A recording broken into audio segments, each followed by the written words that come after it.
Snow has a strange way of making the world feel peaceful, but also dangerously quiet.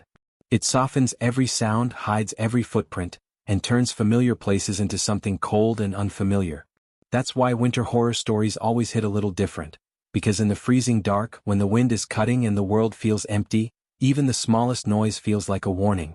Tonight, you're going to hear 3 disturbing true winter horror stories. Stories that happen to real people in real places, during nights when the winter cold wasn't the only thing they had to fear. It begins with a young man named Elias, who always loved hiking alone. He used to say winter trails were his favorite because they were silent and honest. But one December afternoon, as heavy snow started falling earlier than predicted, Elias realized too late that the forest didn't feel honest anymore. He had taken the same trail dozens of times, but this time it felt like the woods were pushing him deeper instead of guiding him out.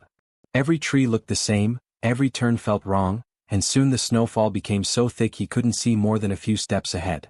And then, he heard something. Not an animal. Not the wind. Something that sounded like footsteps crunching slowly in the snow, matching his pace. He kept telling himself it was nothing, but the sound got closer, clearer, and too heavy to ignore. When he finally turned around, he didn't see anything, but he knew he wasn't alone out there. What followed still haunts him today, and no one has been able to fully explain what he encountered. The second story comes from a woman named Hannah who worked the night shift at a small mountain lodge. Winter nights there were usually peaceful, quiet hallways, soft glowing lamps, and the steady humming of heaters fighting the cold. Most nights she felt completely safe. But one stormy evening, after the last guest had checked in, she noticed something strange on the security cameras. At first it looked like a flicker or glitch, the kind that happens when snowstorms mess with the signal. But when she leaned closer, she realized it wasn't static at all. It was a figure standing outside the back entrance, completely still, half covered in snow, facing the door like it had been standing there for hours. She didn't panic at first. Maybe a lost traveler, maybe someone who needed help. But something about the way the figure stood, motionless against the wind, made her hesitate. When she checked the camera again, it was gone. Just gone. No footprints, no shadow, nothing. She tried to shake it off, but minutes later she started hearing tapping sounds along the back windows of the lodge. Soft at first, then louder. Then moving slowly from one window to the next like someone, or something, was circling the building trying to find a way in. The lodge doors were locked, the guests were asleep, and the storm outside made it impossible to call for help. That night, Hannah learned that the mountain wasn't as empty as everyone thought. The third story belongs to a father named Jacob who was driving home with his son during a late January snowstorm. They were on a long stretch of remote highway, the kind with no streetlights and no towns for miles. The snow was falling so fast that his headlights could barely cut through it. His son was half asleep in the passenger seat, and the radio kept fading in and out. Everything was quiet until Jacob spotted something on the side of the road. A car, hazard lights blinking weakly through the snow. He slowed down, worried someone might be stranded in the cold. When he stopped, he tried to see if anyone was inside, but the windows were completely fogged over. He called out, knocked gently, but no one responded. He felt uneasy, but he couldn't just leave, not in that weather. He told his son to stay in the car while he walked closer. The snow crunched under his boots, and the cold made his breath hang in the air like smoke. When he reached the driver's side door, he saw something that made him freeze. The driver's seat was pushed back like someone had left in a hurry, but the passenger door was slightly open, just a crack. And there were footprints in the snow leading away from the car. Except these prints didn't look right. They were spaced too far apart, almost like whoever, or whatever, left them had been moving unnaturally fast. He followed the tracks with his eyes until they disappeared into a dark patch of trees. The longer he stared, the more he felt like something in those trees was staring back. And then, from the darkness, came a single sound, quiet, strange, and impossible to mistake for an animal. It was the sound of someone whispering his name. These 3 disturbing true winter horror stories happened in different places to different people, but they all share the same cold truth. Winter can hide things the rest of the world never sees.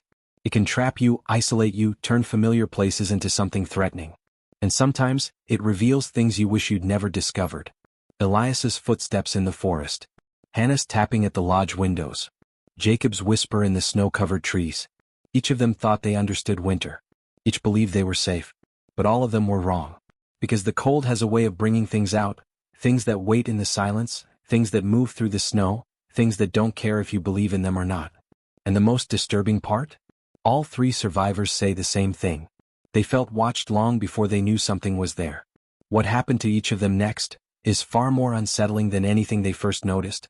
And the moment they realized they weren't alone, that moment, they would never forget. The real question is, when the snow falls and the world grows quiet, do you know what's really out there with you? The snow kept falling heavier, as if the night wanted to bury every sound, every secret, every warning that should have been obvious. The introduction of these 3 winter horror stories left their experiences hanging in a cold, tense silence. But to truly understand what each of them faced, you need to know what led them into the heart of these terrifying moments, because none of them stepped into danger on purpose. The winter found them. And in its own quiet way it waited. For Elias, the forest had always been a safe place. He grew up in a small northern town where winters stretched endlessly, and snow was just a normal part of life. His family owned a small cabin near the woods, and every holiday season he would hike the trails alone to clear his mind. The forest had been his escape after his father passed away the previous year. Walking through the tall pines helped him feel connected to something steady, natural, and timeless. But what he didn't know was that the forest he trusted so much had been changing. Locals talked about strange things happening since early winter. Odd echoes, missing animals, and people feeling watched. No one could explain it, and most brushed it off as the stress of the long cold months. Elias wasn't the type to believe in that kind of thing anyway. He always thought fear made people imagine what wasn't there. But during the weeks leading up to that December hike, he started noticing things he couldn't put into words. Small things at first, twigs snapping behind him, heavy silence that didn't feel natural, and a growing sensation that something was just beyond his vision whenever he turned around. Friends told him to stop hiking alone until the strange report settled. He laughed, but deep down he felt something uneasy. Yet he still went out that day wearing his usual winter jacket, backpack, and headphones tucked in his pocket. It was supposed to be a quick hike before the snowfall got bad. But as the sky darkened earlier than expected and the wind grew colder, he realized the forest didn't feel like home anymore. It felt unfamiliar, distant, like something inside it had been waiting for someone exactly like him. When those footsteps began to follow him, slow, steady, and perfectly timed, he finally understood why everyone had been so tense. Winter wasn't the only thing moving through those woods. Meanwhile, miles away in the mountain lodge, Hannah was dealing with her own quiet dread. She had taken the job during the winter season to save money for college. The lodge rarely got crowded, especially during heavy storms, and most nights she sat behind the counter with a hot drink and a small electric heater at her feet. It was an easy job, peaceful most of the time. But this winter felt different right from the start. Guests complained about hearing someone walk through the hallways at night, even when the place was nearly empty. A few said they felt cold spots in their rooms, like someone had just opened a window. One couple mentioned hearing voices whispering outside their door after midnight. Hannah tried to stay calm and not feed into the fear, but as the weeks passed, she began noticing her own strange moments. The security cameras glitched more often than normal. Lights flickered randomly even though maintenance checked everything. And worst of all, she kept hearing soft knocking sounds from the back entrance, even on nights when the wind was still. No one thought much of it until that night when she saw the figure outside the door. The camera image was blurry because of the snowstorm, but the figure's stillness was unmistakable. It didn't sway with the wind, didn't shift, didn't look human in the way humans normally move. She thought maybe they needed help, but something in her chest tightened every time she looked at the screen. When she blinked, the figure was gone. That's when the knocking started, slow, rhythmic tapping along the windows, traveling from one side of the lodge to the other. She tried calling the other staff in the basement, but the signal was dead. The lodge wasn't supposed to be isolated, there were cabins nearby, guests asleep upstairs, but somehow she had never felt more alone. The winter storm outside wasn't just weather. It felt like something was using the storm to cover its presence. And then there was Jacob, driving through that long stretch of empty highway with his son half asleep beside him. He had made the trip dozens of times. It was supposed to be a routine drive home after visiting his brother. Jacob hated traveling at night during snowstorms, but he didn't want to lose the next day to the weather. He wanted to get his son home warm and safe. But winter travel has a way of turning familiar roads into something cold and unpredictable. As he drove deeper into the storm, the snow blurred the outlines of the trees and hills. The radio signal faded, leaving only static and the soft hum of the heater. His son mumbled sleepy words, trying to stay awake but losing the battle. Jacob kept his eyes on the road, but each passing mile made him feel more uneasy. He didn't know why. There were no cars behind him, none ahead, and no houses or gas stations in sight. Just miles of white-covered ground and dark trees leaning toward the road like silent watchers. When he spotted the car with the hazard lights blinking, he felt a sudden spike of concern. The blinking lights felt out of place like a warning sign. But he knew he couldn't leave someone stranded. Not in weather like this. The snow was already deep enough to freeze tires in place. And yet, when he reached the car, he felt something inside him hesitate. The windows were fogged. The passenger door slightly open. The footprints leading into the trees looked wrong, stretched too far apart as if the person moved in a hurry without bending their knees. He tried telling himself he was imagining things because of the storm. But then came the whisper. The soft, cold whisper drifting from the trees. His name. Not screamed. Not called. Whispered like someone standing close enough to breathe the word into the air. Each of them, Elias in the forest, Hannah in the lodge and Jacob on the highway, had no idea their experiences were connected by something more than coincidence. They didn't know that winter had been hiding something across all these places. Something that moved where the cold was deepest. Something that watched where the silence was strongest. Something that didn't belong to any single story but to all of them. And the deeper each of them went into their own fear, the more it became clear that what they were dealing with wasn't just snow or darkness or isolation. It was something that thrived in winter. Something that waited for storms. Something that didn't want to be seen but wanted very much to watch. What each of them discovered next would make everything they'd already experienced feel small. Because winter was only beginning to reveal what was really inside it. The deeper winter crept into their lives, the more each of them felt something quietly tightening around them. Something they couldn't name but couldn't escape either. Elias, Hannah, and Jacob had no idea their fear was connected. They didn't know that each step they took, each decision they made, was pulling them closer to the same cold center of a mystery that stretched across forests, mountains and empty highways. The winter wasn't just weather anymore. It was a presence. Elias kept walking through the snowy forest, trying to stay calm even though the footsteps behind him still followed at the same slow, steady pace. He tried to tell himself it was an echo, or maybe an animal hidden behind the trees. But no echo matches your pace so perfectly. No animal walks exactly when you do, stopping exactly when you stop. He felt the cold pressing into his skin, making it hard to think clearly. The deeper he went, the more the forest seemed to shift around him. Trees he thought he recognized now looked completely unfamiliar. He decided to leave the path and cut toward a ridge he'd climbed before, hoping it would give him a better view. But when he reached the ridge, the snowfall grew thicker, and the wind carved harsh shapes through the branches. He could barely see a few feet in front of him, but he still felt watched. The feeling wasn't behind him anymore, it was somewhere ahead. Somewhere close. But no matter where he turned, the forest looked empty. Then he noticed something strange in the snow. A pattern. Not footprints, at least not human ones. They were long marks, spaced the way someone might drag a stick or a tool through the snow. Except there were no straight lines. They curved, twisted, doubled back and disappeared behind a tree. Elias followed them with his eyes and felt his stomach drop. The marks weren't random. They circled his own footprints. Someone, or something, had been moving around him without making a sound. And that meant the footsteps he heard were just the sounds he was meant to hear. That was just the beginning of his conflict. His hike was no longer about getting home. It was about finding out what was moving alongside him in a forest he no longer understood. While Elias struggled in the woods, Hannah was facing something far different inside the lodge. The knocking had stopped, but the silence it left behind felt heavier. She stood in the empty hallway, hearing only the low hum of the heating vents. The security cameras were still glitching, but when she rewound the footage to check the back entrance again, she noticed something she hadn't seen before. Right before the figure disappeared from the camera, the snow on its shoulders shook off, not from wind but from a slow movement. Like the figure had turned its head. She played the clip over and over, each time feeling colder. She didn't want to believe it had moved. She tried convincing herself it was just camera interference, but the image looked too clear for that. Before she could process it, a soft scraping sound echoed from the end of the hallway. Not knocking. Not footsteps. Something sliding. Something dragging. She froze, unsure whether it came from inside the building or outside along the walls. Guests started waking up from the noise. Confused voices drifted from their rooms. A couple from the second floor came down to the lobby wrapped in blankets, asking if something was wrong. Hannah didn't know what to tell them.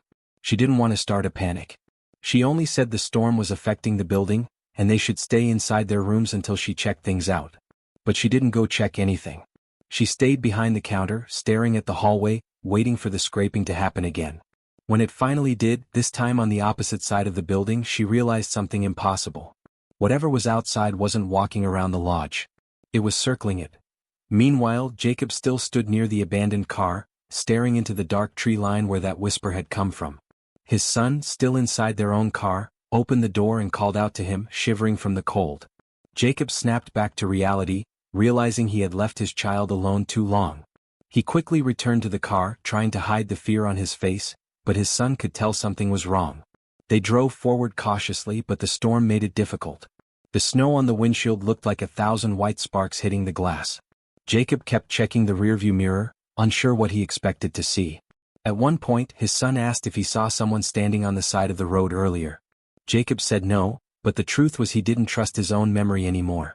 He kept thinking about those footprints from the abandoned car. The shape of them bothered him. They weren't deep enough for a heavy adult. But they weren't spaced the way a child walked either. They were almost gliding. As they drove deeper into the storm, the radio suddenly clicked on by itself. Just a faint static. Jacob reached forward to turn it off, but a soft voice whispered through the static. Not music. Not a broadcast.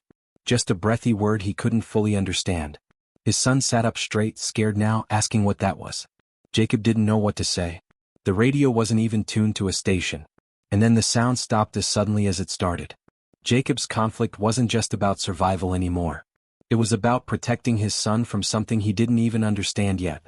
What none of them realized was that the same cold, heavy presence connected all of their experiences.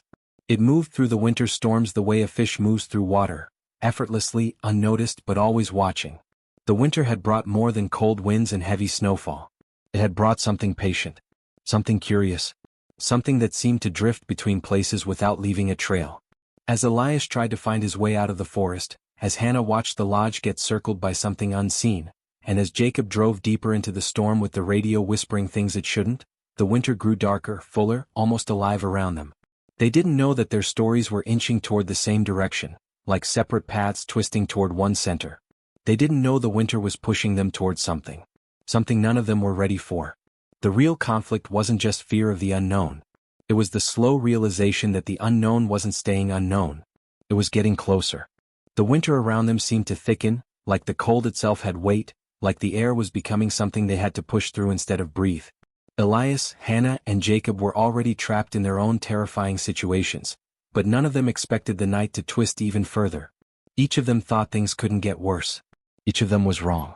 Elias kept following the strange drag marks in the snow, telling himself he only wanted answers, but deep down he knew curiosity wasn't the real reason. Something inside him, some instinct he didn't want to admit, felt like the forest was guiding him. Not outward but inward. As he stepped deeper, the marks grew fresher, sharper, almost purposeful. The snowfall softened but didn't stop, and in that sudden stillness he noticed something new. His own breath didn't sound normal. It wasn't just his. There was another rhythm next to it, almost synced with it. Soft, slow, too close. He spun around, but the woods looked empty again. Yet the drag marks at his feet stopped abruptly, like whatever made them had lifted itself out of the snow. Elias stepped back, his boots sinking into the icy ground, and that's when he saw it, something one tree over, just barely visible. A shape. Not someone standing. Someone leaning. As if the forest had been holding them up. And before Elias could make sense of it, the shape pulled back into the darkness like it had never been there at all. He felt the air shift, a cold pressure brushing across the back of his neck. The forest wasn't just watching him anymore. It was closing in.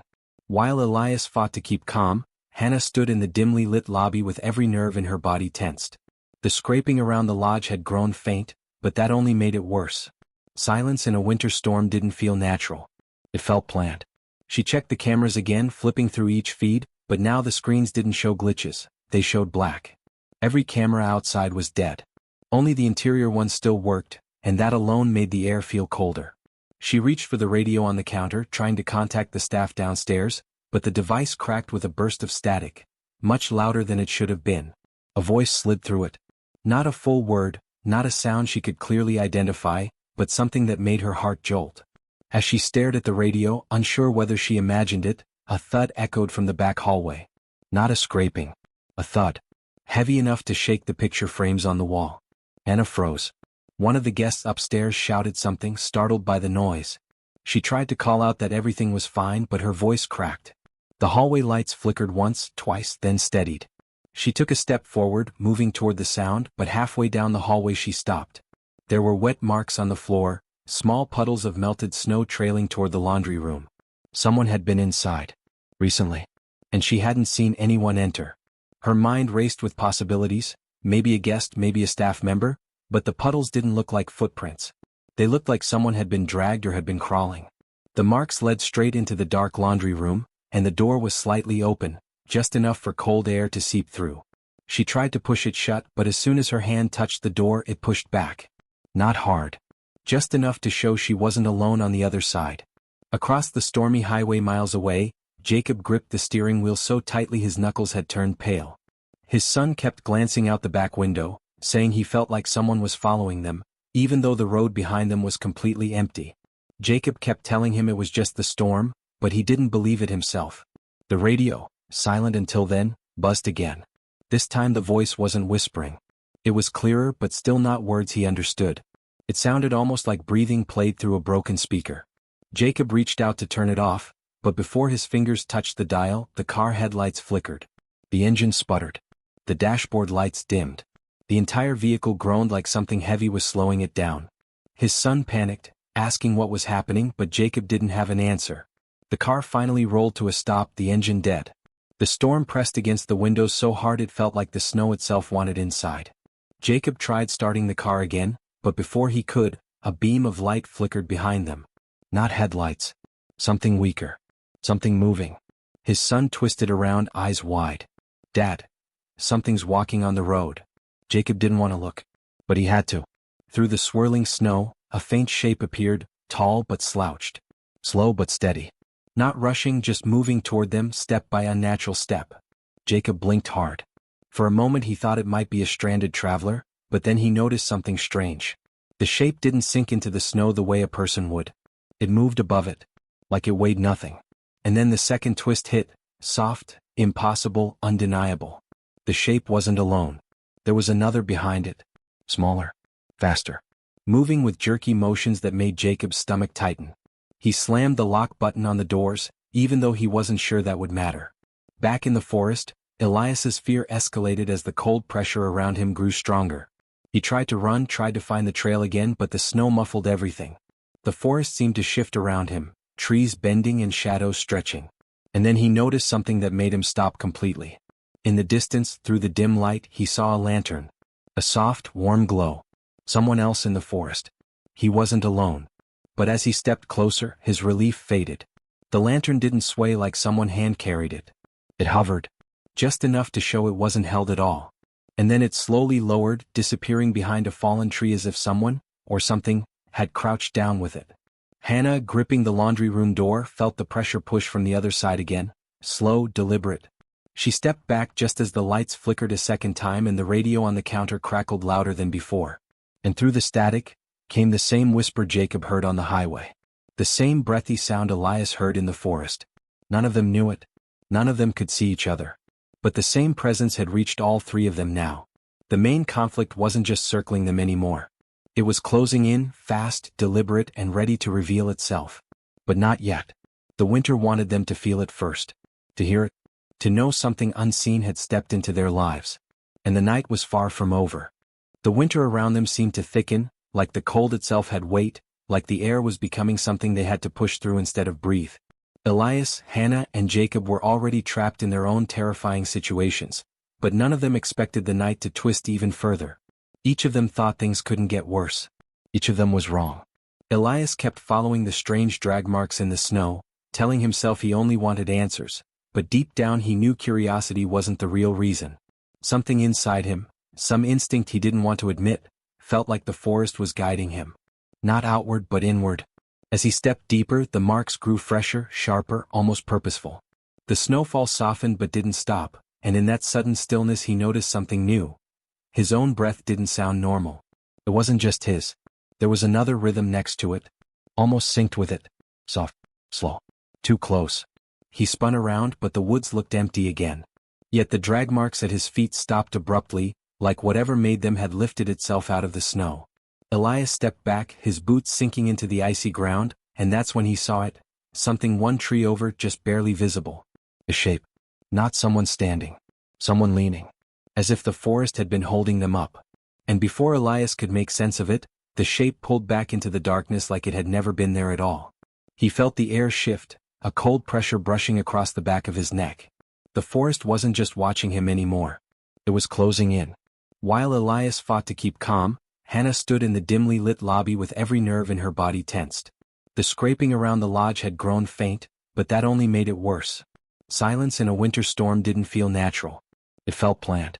She checked the cameras again, flipping through each feed, but now the screens didn't show glitches, they showed black. Every camera outside was dead. Only the interior ones still worked, and that alone made the air feel colder. She reached for the radio on the counter, trying to contact the staff downstairs, but the device cracked with a burst of static, much louder than it should have been. A voice slid through it. Not a full word, not a sound she could clearly identify, but something that made her heart jolt. As she stared at the radio, unsure whether she imagined it, a thud echoed from the back hallway. Not a scraping. A thud. Heavy enough to shake the picture frames on the wall. Anna froze. One of the guests upstairs shouted something, startled by the noise. She tried to call out that everything was fine, but her voice cracked. The hallway lights flickered once, twice, then steadied. She took a step forward, moving toward the sound, but halfway down the hallway she stopped. There were wet marks on the floor, small puddles of melted snow trailing toward the laundry room. Someone had been inside. Recently. And she hadn't seen anyone enter. Her mind raced with possibilities, maybe a guest, maybe a staff member, but the puddles didn't look like footprints. They looked like someone had been dragged or had been crawling. The marks led straight into the dark laundry room, and the door was slightly open, just enough for cold air to seep through. She tried to push it shut, but as soon as her hand touched the door, it pushed back. Not hard. Just enough to show she wasn't alone on the other side. Across the stormy highway miles away, Jacob gripped the steering wheel so tightly his knuckles had turned pale. His son kept glancing out the back window, saying he felt like someone was following them, even though the road behind them was completely empty. Jacob kept telling him it was just the storm, but he didn't believe it himself. The radio, silent until then, buzzed again. This time the voice wasn't whispering. It was clearer, but still not words he understood. It sounded almost like breathing played through a broken speaker. Jacob reached out to turn it off, but before his fingers touched the dial, the car headlights flickered. The engine sputtered. The dashboard lights dimmed. The entire vehicle groaned like something heavy was slowing it down. His son panicked, asking what was happening, but Jacob didn't have an answer. The car finally rolled to a stop, the engine dead. The storm pressed against the windows so hard it felt like the snow itself wanted inside. Jacob tried starting the car again, but before he could, a beam of light flickered behind them. Not headlights. Something weaker. Something moving. His son twisted around, eyes wide. "Dad. Something's walking on the road." Jacob didn't want to look, but he had to. Through the swirling snow, a faint shape appeared, tall but slouched. Slow but steady. Not rushing, just moving toward them, step by unnatural step. Jacob blinked hard. For a moment he thought it might be a stranded traveler, but then he noticed something strange. The shape didn't sink into the snow the way a person would. It moved above it, like it weighed nothing. And then the second twist hit, soft, impossible, undeniable. The shape wasn't alone. There was another behind it. Smaller. Faster. Moving with jerky motions that made Jacob's stomach tighten.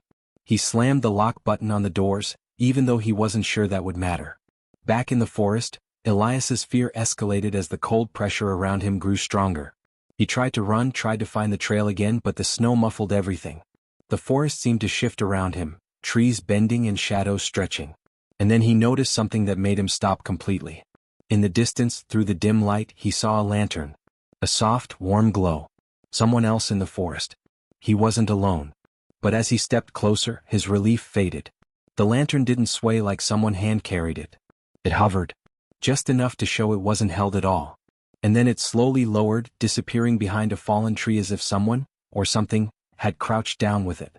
Hannah, gripping the laundry room door, felt the pressure push from the other side again, slow, deliberate. She stepped back just as the lights flickered a second time and the radio on the counter crackled louder than before. And through the static, came the same whisper Jacob heard on the highway. The same breathy sound Elias heard in the forest. None of them knew it. None of them could see each other. But the same presence had reached all three of them now. The main conflict wasn't just circling them anymore. It was closing in, fast, deliberate, and ready to reveal itself. But not yet. The winter wanted them to feel it first. To hear it. To know something unseen had stepped into their lives. And the night was far from over. Elias stood frozen in the snowy forest, staring at the lantern hovering in the distance. His breath shook in the cold air, but this time it wasn't just fear, it was recognition. The glow reminded him of the lantern his father used to carry during their winter hikes. For a moment he wondered if his exhausted mind was creating memories out of shadows. But then the lantern dipped lower again, like someone was slowly kneeling behind the fallen tree. Elias took a careful step forward, then another, until he was close enough to see faint outlines behind the log. He expected an animal. Or maybe nothing at all. Instead he saw a figure, bent low, quiet, almost blending into the snow. Not threatening. Not moving toward him. Just watching. The forest suddenly felt less hostile, as if whatever had been following him had stopped. He didn't hear the phantom footsteps anymore. The cold pressure he felt earlier seemed to lift. And the deeper he stared at the lantern, the more the fear in his chest faded into something strange, something like calm. When he blinked, the lantern flickered softly and dimmed, sinking into the snow until only darkness remained. The figure behind the log slowly straightened, and for a split second Elias saw a silhouette that looked almost familiar. The same height as his father. The same posture. He whispered a shaky, "Hello?" but the figure didn't respond. Instead, it slowly stepped backward into the trees, fading like a shadow draining into the night. The forest didn't feel threatening anymore. It felt guiding. Elias followed the cleared space between the trees, not sure why he trusted it but feeling like he should. Minutes later, the snowfall parted just enough to show the trail leading home. The footsteps and drag marks were gone. All that was left was a quiet path through the woods. Whoever, or whatever, had been watching him wasn't chasing him. It had been leading him out. Back at the mountain lodge, Hannah stared at the slightly open laundry room door, waiting for another push from inside. But instead of pressure, a sudden gust of cold wind swept down the hallway, strong enough to nudge the door fully open. She jumped back, expecting something, or someone, to step out. Instead, the lights flickered all at once, then steadied with a soft hum. The puddles on the floor were still there but nothing else moved. No scraping. No shadows. No figure. She stepped closer, heart pounding, and gently nudged the laundry room door wider. The room was empty. Completely still. The only sound was the low rumble of the heaters. She stepped inside, shining her flashlight around, but nothing looked touched. Even the windows were sealed tight. She turned around and almost screamed when she saw a faint reflection in the metal dryer door, a tall, blurred silhouette standing right behind her. She spun around instantly but nothing was there. Just air. Just the dim hallway. The silhouette didn't return. Instead, every light in the building slowly grew brighter. The security cameras clicked back on one by one. The static on the radio disappeared, replaced by soft piano music playing from a guest's room down the hall. Whatever was circling the building before, wasn't anymore. When morning came, guests found long streaks in the snow outside, moving in looping patterns around the lodge. Not footprints. Not animal tracks. Just smooth winding trails, like someone had moved without touching the ground. Hannah didn't know what to make of it, but she knew one thing clearly: the presence outside the lodge had protected the building rather than threatened it. As if it had been guarding them during the storm. And miles down the highway, Jacob and his son sat frozen in the stalled car, watching the two strange shapes move slowly through the snowstorm toward them.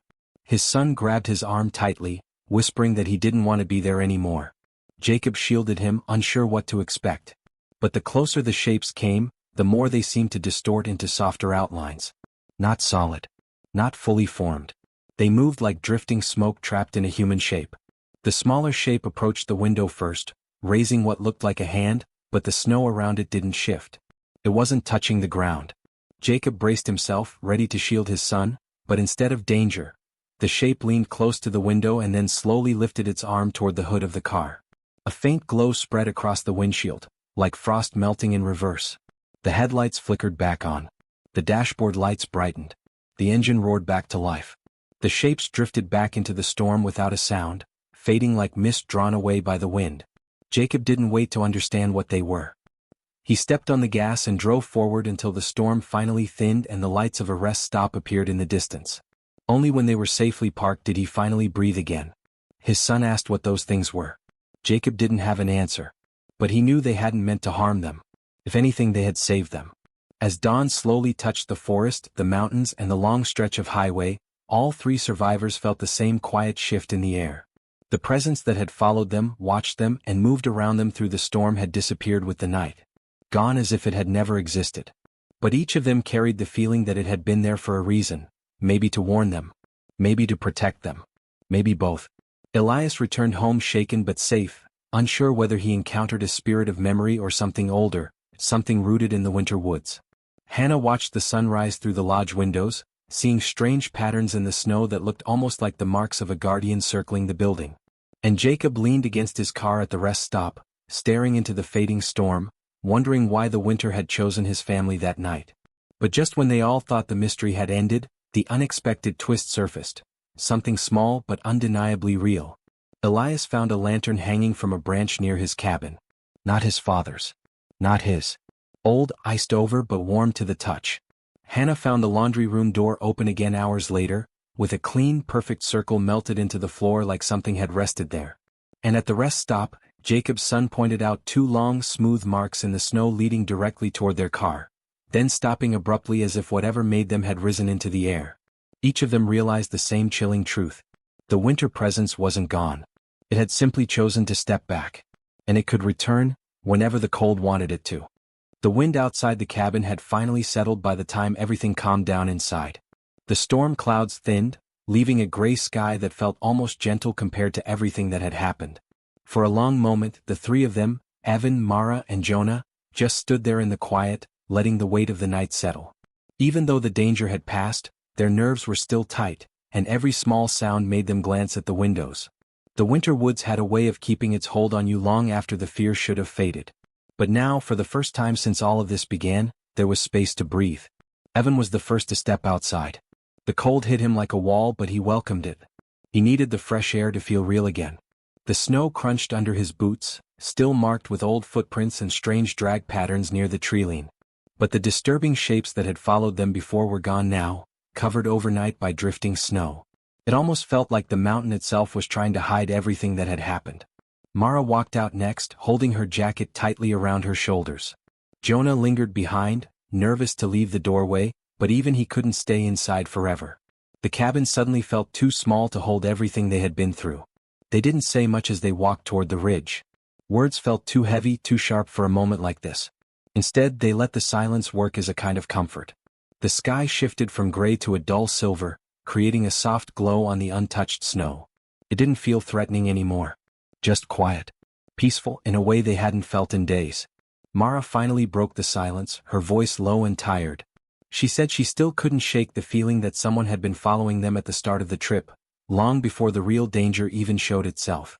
Evan agreed. There had been signs, small things they ignored because they wanted the trip to be normal. Footsteps the first night. Flickering shadows near the trees. Jonah admitted he thought they were just imagining things back then, but now he wondered if the mountain had been watching them all along. As they made their way toward the old service road, they passed the spot where they had found those strange markings earlier. The snow had nearly buried them, but the shapes were still faintly visible. Not threatening now, but reminders. The kind of reminders that stay in your memory long after winter ends. Jonah crouched down, touching the edge of one mark with his glove. He didn't say anything, but Evan could see the mix of fear and curiosity in his eyes. Mara gently pulled Jonah back up and told him not to think about it anymore. They survived. That's what mattered. The walk down the mountain took longer than usual. The snow was deep and their legs felt heavier with every step. But there was a quiet determination in all three of them. They wanted to leave this place behind for good. When they finally reached the bottom trail, Evan spotted something half buried near the old fence post. A small wooden charm, weathered, cracked, and tied with frayed twine. It looked familiar, almost like the ones they'd seen hanging in the abandoned cabin earlier. But this one had symbols scratched into it that they hadn't seen before. Mara told him to leave it, but Evan slipped it into his pocket without thinking. Not because he wanted a reminder of what happened, but because a part of him felt the story wasn't fully over yet, and he needed something to keep the truth grounded. When they reached the ranger station, the warmth inside felt unreal. The ranger on duty listened to everything they said. He nodded slowly, not interrupting, though there was a look in his eyes that made them wonder if he already knew more than he was letting on. When they finished, he told them that the mountain had always carried strange stories. Winter sightings, people hearing things in the dead of night, shadows moving through storms. Most people brushed it off as fear mixed with weather, but every few years someone came down with a story that sounded far too close to theirs. He didn't say they were right or wrong. He just told them they weren't the first and probably wouldn't be the last. The ride back to town felt like waking up from a long, uneasy dream. The roads were clear now, and houses appeared little by little through the gaps in the trees. As soon as they reached the main street, everything felt normal again. Cars, people, lights, the sound of life moving forward. It was almost jarring after everything they had seen. Mara leaned her head against the window, watching the snow-covered roofs go by. Jonah tapped his foot nervously, his mind probably replaying each moment in loops he couldn't break yet. Evan stared straight ahead, one hand in his pocket, feeling the rough edges of the wooden charm. He didn't know why, but something about it made him uneasy. They all agreed they needed time apart to rest and process everything. They promised to meet again in a few days once their minds were clearer.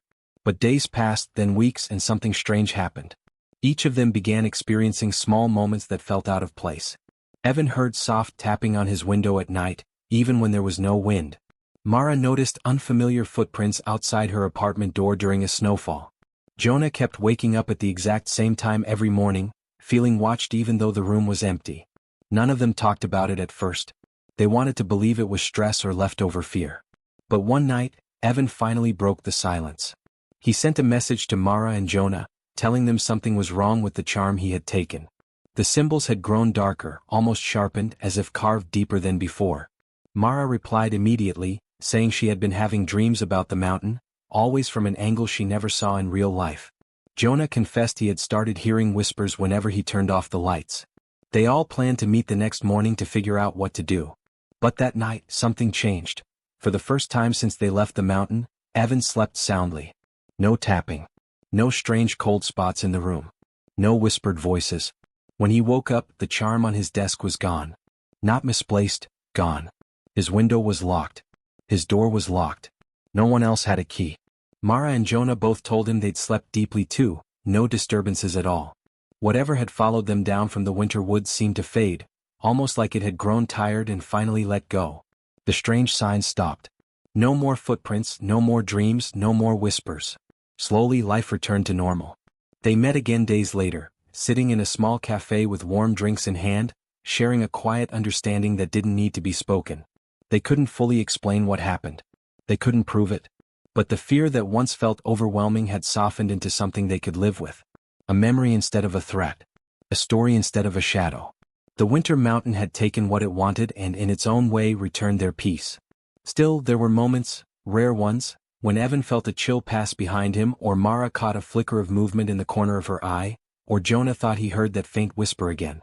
But it was never strong, never lingering, never enough to make them fear it would return. Some scars stay quiet. Some memories settle like snow, softening over time. And some winter horror stories linger only to remind you of what you survived. And for them that was enough.